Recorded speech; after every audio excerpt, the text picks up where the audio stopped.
Yeah, still rocking the cheap lightsaber. Star Wars, the series everyone loves and equally loves to fight over. A while back I did my big Star Wars review-a-thon where I looked at all the animated Star Wars media from the Clone Wars series to the 80s cartoons. I did this in preparation for the new Disney era of Star Wars. At the time, The Force Awakens had not come out yet, and as of right now, I have only seen the first 4 films in the series. Rise of Skywalker, as of me recording this, has not come out yet. And I believe last time I said something like, if Disney screws this up, I was going to burn down the Magic Kingdom. Well, I think I'm willing to downgrade that threat from arson to wanting to kick Mickey Mouse in the shin if I ever see him. I won't spend too much time on this because this isn't a movie review channel, but I think things started out pretty well for the series. I don't think Force Awakens is terrible. It seemed like a pretty good start for a new era. There's certainly a lot to like about them. They look good, there were some great set pieces, interesting characters, and it was great seeing some of the old cast again. However, as a critic, I can't just ignore the major problems they have, like baffling character motivations, scenes that feel like a giant waste of time, and other stuff that feels like they just made it up on the spot because they can.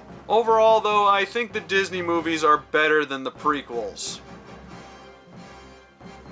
Though that doesn't really say much, does it? Though I'll say that I didn't hate them enough to want to drive the actors off of social media. Bunch of assholes. You make us constructive critics look bad. Personally, though, I actually found myself enjoying the side movies a lot more. I found Rogue One to be pretty compelling, and Solo was a lot of fun. They're not perfect either, but they were a nice change of pace from a lot of the expected norms and helped us get a broader look at the Star Wars universe beyond more storylines about stuff we've already seen before. Which brings us to what I'm reviewing today, Star Wars Rebels. Star Wars Rebels was the very first of the Disney-produced Star Wars content. It aired for 4 seasons on the Disney Channel and Disney XD between 2014 and 2018. And since it ended and some time has passed, it finally qualifies for a Cartoon Clipshow review. The show was co-created by Dave Filoni, who had previously been a director for the Clone Wars movie as well as the TV series. The big difference is Clone Wars followed many characters in many stories, but Rebels mainly followed a ragtag group of, well, rebels.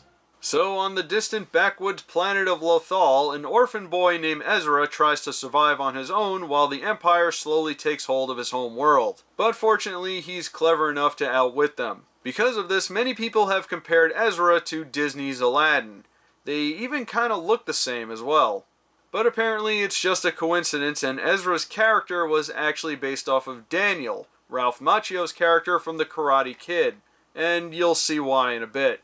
But one day he runs into a group of rebels and unwillingly gets involved in their fight.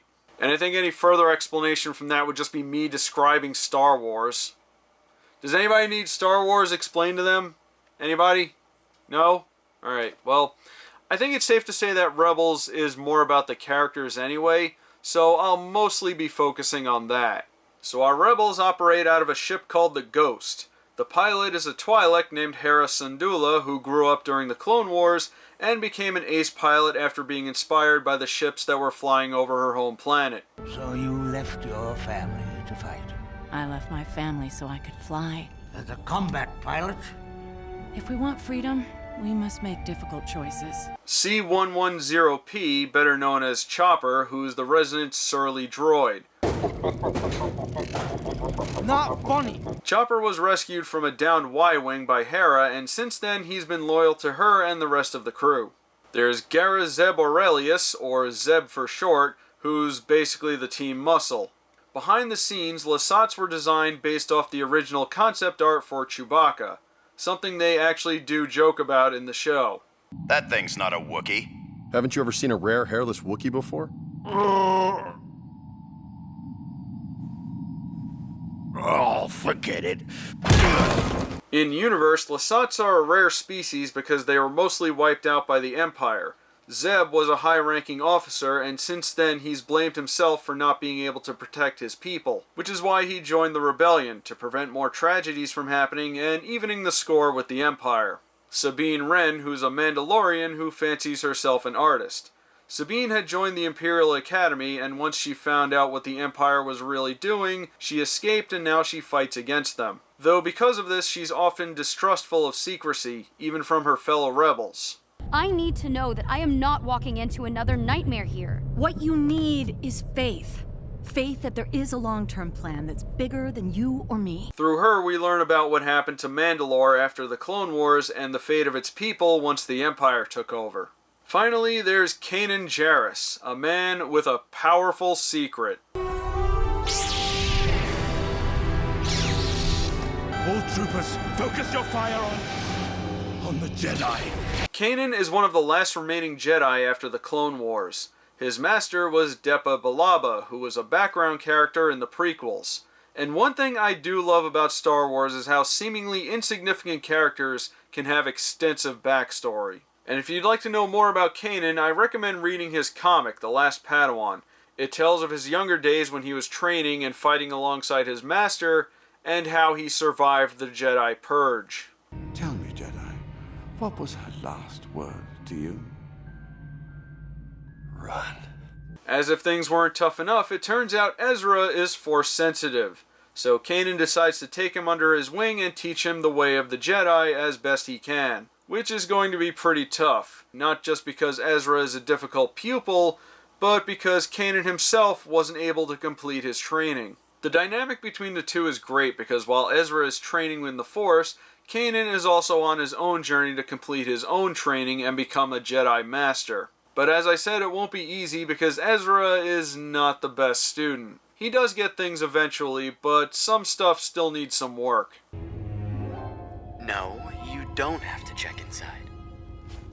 Did you just try to give me an order? You don't have to check inside. I don't have to check inside.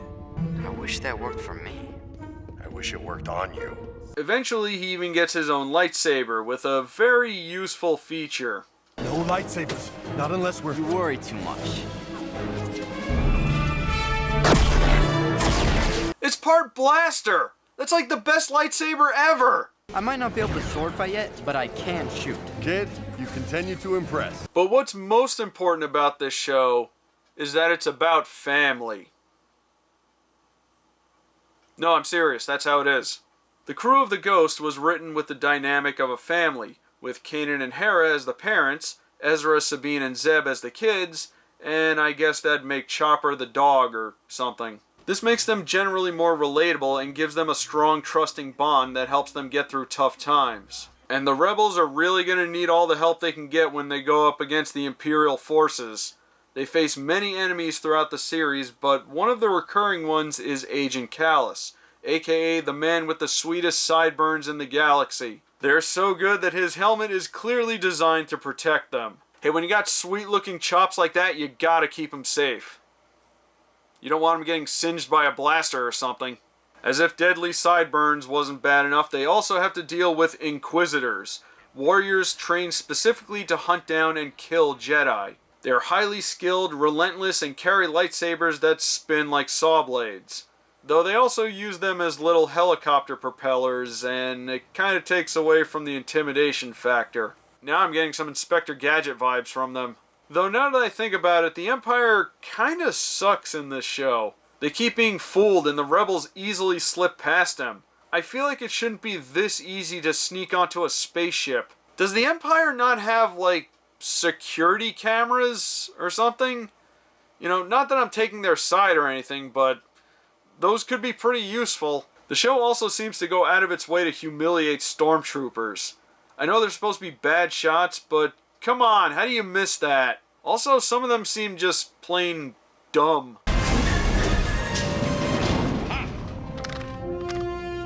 You didn't think that through, did you? That's what you get when you think you're an actual threat to the main characters. Though I have to admit, there were some times where I actually felt kind of bad because a lot of them get killed in this show. I know stormtroopers are supposed to be the quintessential faceless goons that only serve as obstacles for the good guys, but you gotta wonder how many of them are just doing their job. Like, maybe they joined because they needed the money or something, and then they get blown up.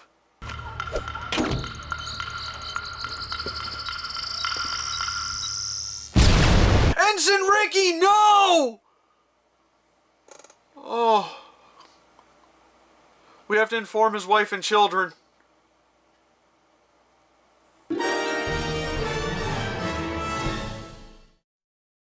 So Rebels takes place 15 years after Revenge of the Sith and 5 years before A New Hope. So you can expect to see a lot of familiar faces. And many of them are big reveals in the series, so consider this a spoiler warning from this point forward. One of the first ones we see is Lando Calrissian. Yep, we get to see a young Lando before he became a big shot. But he's still the same old con artist we know and love. And he's voiced by Billy D. Williams himself. You played that perfectly. Thank you. Oh, you're welcome. Tarkin shows up occasionally, and I think they managed to capture Peter Cushing's intimidating screen presence well without it looking weird. You do not know what it takes to win a war, but I do.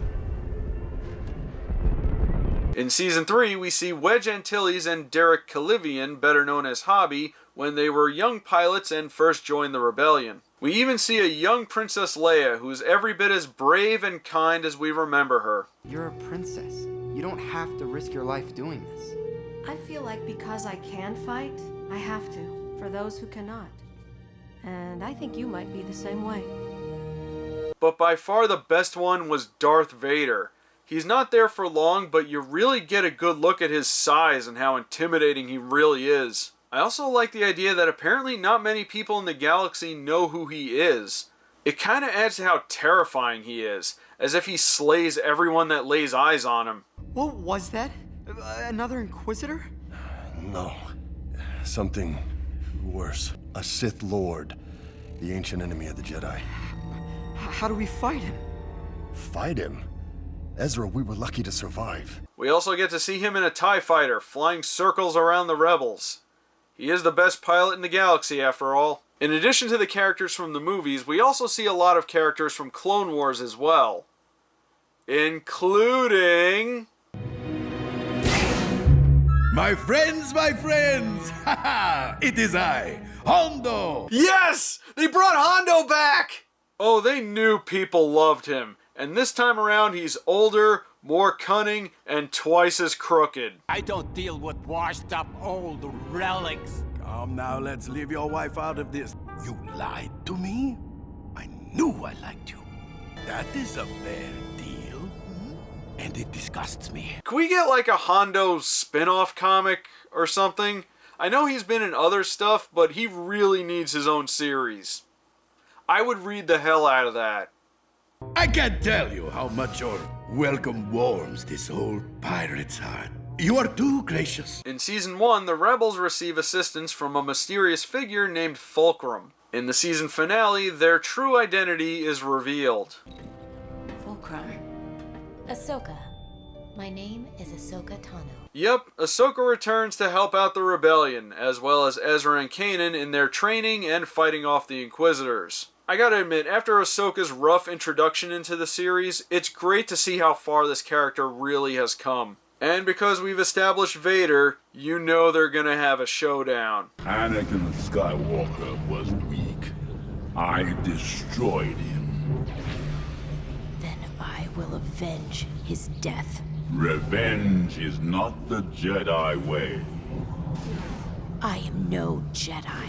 In Season 2, we meet some leftover clones, which consist of Commander Rex, who is a big part of the Clone Wars series. With him is Wolf, who is a clone under the command of Jedi Master Plo Koon, and the other is Gregor, who is one of my favorite clones. I briefly mentioned him in my review of Clone Wars. He was the one with amnesia on a remote planet forced to wash dishes in a diner. He was discovered by a small Republic team who helped him regain his memory.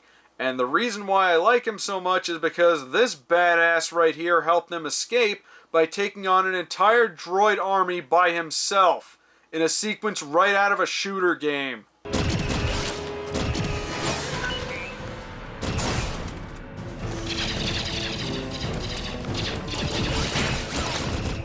Shoot the barrels for splash damage! At the end of this sequence, Gregor's fate was left ambiguous, but it's good to know that he somehow made it out alive. Though I think the blow to the head that gave him amnesia might still be affecting him. We should do well today with your friend here. Yeah, well, Zeb packs quite a punch. Oh, I'm sure.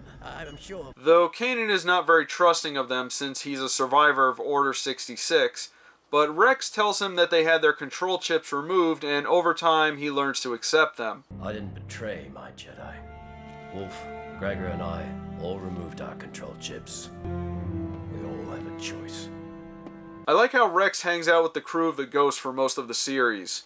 If they have the dynamic of a family, then Rex is definitely the grandpa. I love how much disdain the clones have for the stormtroopers. And they somehow make a battle between two slow-moving walkers look kinda cool. Come out and fight, you coward! They even confirm that stormtrooper armor is basically useless. Kanan! Oh, Rex! Rex, come on! I said it to stun! Yeah, well, you should have used kill. What? Well, just in case it wasn't us, I mean. This armor doesn't protect you from anything. Man, stormtroopers really are nothing but meat shields, huh? One of the more significant characters to show up is Saw Gerrera. Now, most people probably know Saw from Rogue One, and he's even voiced by Forrest Whitaker, who played him in the movie. Your methods are soft, Jedi. We lost the last war because of you. I won't lose this one. But he's actually from a story arc in Clone Wars. He was part of a small rebel cell trying to overthrow a corrupt leader. In the process, his sister got killed, and since then he's become more of a radical whose methods are looked down upon by the rest of the rebellion. I will not be lectured on military strategy by a man who has proven himself a criminal. The Empire considers both of us criminals. At least I act like one. Though meeting a character like this is good for Ezra because it taught him a very important lesson. Ezra, you're gonna find not all of our allies share the same values, or even fight the Empire for the same reason we do. Another big appearance is from Darth Maul. Yep, he's still around. God, he's like the Star Wars equivalent of a cockroach. He won't die. So, when I reviewed Clone Wars, I think people got the wrong idea how I felt about Darth Maul's story arc. I didn't necessarily think it was bad, and I do like that they gave what is essentially a one-note character from Phantom Menace more to do. I was more just baffled by the fact that it surrounded a character who should be dead. I mean, he got cut in half and he fell down a giant pit. I don't care how tough your species is, that should be a death sentence. But I think his story arc in Rebels is a bit more natural. He's on a mission to destroy the Sith after they took everything from him. He even tries to get Ezra on his side, and while he's technically no longer allied with the Sith, he does almost send Ezra down a bad path. But at the same time, you do sympathize with him and really get a feel for what he's been through. Forget the past! Forget your memories! Forget your attachments. We can walk that path together as friends. As brothers. And without spoiling anything, let's just say his story comes to a pretty logical conclusion. One thing I really love about these characters showing up is that they're only here for as long as they need to be, and only show up again if the plot demands it. So they never overstay their welcome, and that allows the show to do its own thing without interfering with the main Star Wars story too much. And there are many more that show up that you'll recognize from Clone Wars or any of the movies. The show feels like a point where all versions of Star Wars intersect. They even make a few nods to the Disney films. But what's really impressive is the stuff they took from the expanded universe. For those of you who don't know, the expanded universe is all of the supplemental Star Wars content that came out mostly between the release of Return of the Jedi and Phantom Menace and onward. It existed in the form of stuff like comic books and novels and video games and stuff like that. Unfortunately, when Disney took over the franchise, they did away with all of it and none of it's canon anymore, which is a shame because a lot of it was very beloved, but at the same time I kind of understand why they did it because there's so much content to go through that they probably just wanted to do a fresh start. But they have shown that every once in a while they are willing to draw from it. And for Rebels, they brought in a fan favorite. There's never been any evidence of a larger scale, galaxy-wide operation. And I would like to keep it that way. Admiral Constantine. Grand Admiral Thrawn, one of the most popular and recognizable characters from the expanded universe. And this is his first on-screen appearance in the main canon. Thrawn is a great villain. He's fully trained in many combat techniques as well as a master strategist with full knowledge of every major culture in the galaxy. So getting the better of him is not easy. He's also very calm and always able to keep his cool no matter what happens. He watches, learns, and silently plots. Just when you think you've won, without knowing it, you're still playing his game. This makes him one of the toughest opponents the Rebels ever faced. Break off your attack and allow them to escape with their meager reward. I don't understand. I know you don't. But rest assured, Thrawn has a much larger objective in mind. But our heroes are still tough and determined, the way anyone should be against any tyrannical groups. And while the Empire can be a bit dumb, they definitely show how serious of a threat they can be. You can't do this! I know. Well, who's gonna stop us? You? You? The Rebels do see many victories against the Empire, though some will come at a great cost. But as characters, they do grow from it. Each of them have their own arcs, like Kanan completing his training, and Hera going from spaceship mom to captain of the Rebel fleet. But for me, the standout ones were Ezra and Sabine. Ezra started out as a somewhat selfish loner wielding a dinky slingshot who only did what he could for his own benefit until he saw the plight of others. Thank you. Thank you so much. I didn't do anything. He might have started out rough, but he's also a very sympathetic character, and you really get a feel for his pain when you learn about what happened to his family. But by the end of the series, he's a formidable Jedi leading his new family of rebels to victory. Though I'm not really sure why he cut his hair. I'm guessing it was to save on animation, but I think he loses a bit of personality without it. I can relate.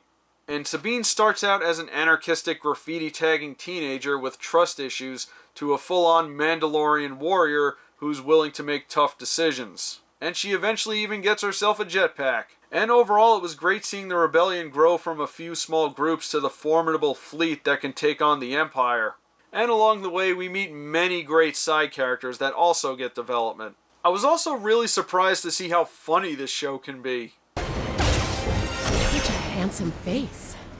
I don't go for crazy anymore. I'm not sure if this was intentional, but my favorite funny moment was when they found the Empire took over a bar and they were playing the Imperial March in there.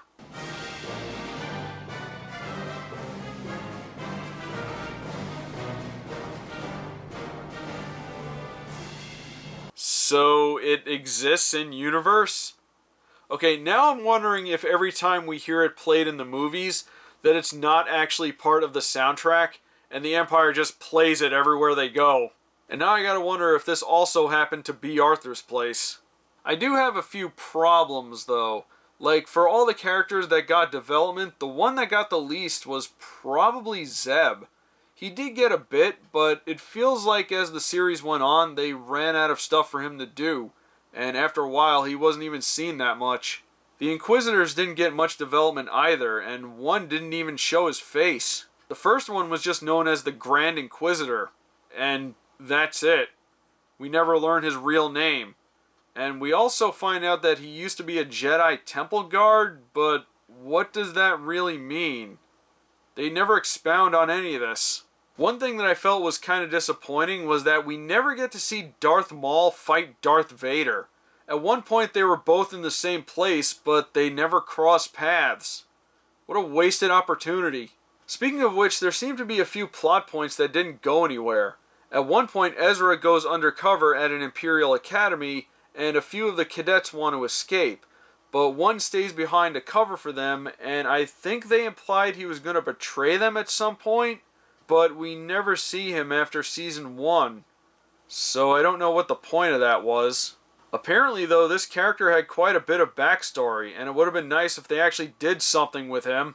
But one of the more odd decisions, and once again, this is a pretty big spoiler, was at the end of Season 2, Kanan gets blinded, and not much comes of it. Since he's force sensitive, he can still get around fine and even fight with little trouble. At the beginning of Season 3, he's shown to have isolated himself from the group, which causes him and Ezra to become distant, but it gets resolved relatively quick. You know, if you're going to severely handicap a character like this, it should at least feel like he has a major disadvantage, because I actually kept forgetting he's supposed to be blind now. Though I think these are all minor gripes, because honestly, I think Rebels is a fantastic show, and I can't recommend it enough. Rebels has plenty of the action and adventure you'd expect from Star Wars. It's full of fun, likable, and even complex characters, and I think it truly captures a lot of what made the original trilogy so great. I think that if you're a Star Wars fan, but have been disappointed in the movies that have come out, but you still want Star Wars, then maybe you're looking in the wrong place. If you want to watch Rebels, you can get it on DVD and Blu-ray. Or you can watch the entire series on Disney Plus if you want. You know, if you're one of those people that prefers streaming over the physical format. Weirdos. I feel like maybe Star Wars has outlived its time in the theater, because while the films have been hit or miss since the original trilogy, the TV shows seem to have fared a lot better. Rebels is great, Clone Wars was great, and it's getting another season, by the way. The Mandalorian is really good too, and because of it, I might actually be interested in that Obi-Wan Kenobi series. And there was even a new animated series called Star Wars Resistance, which I've heard some good things about. Maybe I'll review that when the inevitable next Star Wars movie comes out. I think the future of the series belongs on the small screen, because a TV series allows for more expansion, and bigger stories can take their time to flesh out. And with something as vast as Star Wars, it seems to already be working out pretty good. Just like with Clone Wars, there was a lot more about this series I could have gone into, but I think you should check it out for yourself. I don't know what the future holds for this franchise, but after everything that's happened, I think it's best to stay focused on the good parts. And Rebels is definitely one of them. And so concludes Cartoon Clipshow for the year, and if I can be completely honest for a second, 2019 was a pretty rough time behind the scenes here at Cartoon Clipshow headquarters, which is why I had a very lackluster release schedule, but hey, there's always next year, right? We'll try to do better, but until then, thanks for watching, happy holidays, and may the Force be with you.